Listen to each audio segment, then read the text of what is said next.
شاہین Afridi ٹی20 team کی کپتانی چھوڑ کر رضوان کو دے دے باسط علی کا مشورہ۔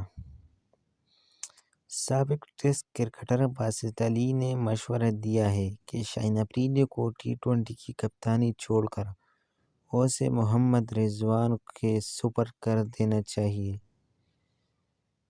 ایک پروگرام میں انہوں نے کہا، باسط علی نے اپنے مشورے کی توضیح پیش کرتے ہوئے کہا، شاہین افریدی کے داماد ہیں، وہ کپتان برقرار رکھتے ہیں تو پھر شاہد افریدی کا نام آئے گا اور الزامات لگائے جائیں گے۔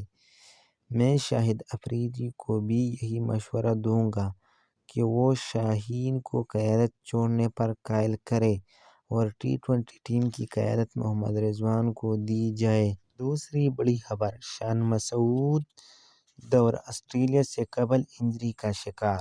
اس واقعے سے قبل شان مسعود نے پہلی اننگ میں صرف 38 گیندوں پر 41 رنز بنائے تھے۔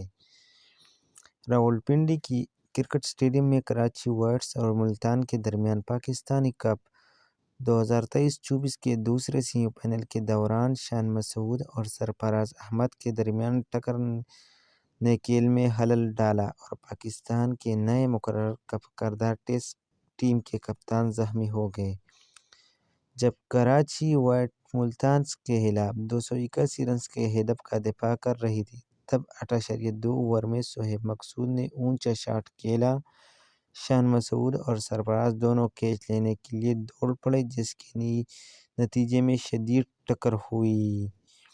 سرفراز تو واپس اپنے پاؤں پر کھڑا ہونے میں کامیاب ہو گئے، تاہم شان مسعود اپنے ٹہنے میں درد کی وجہ سے کافی تکلیف میں دکھائی دے۔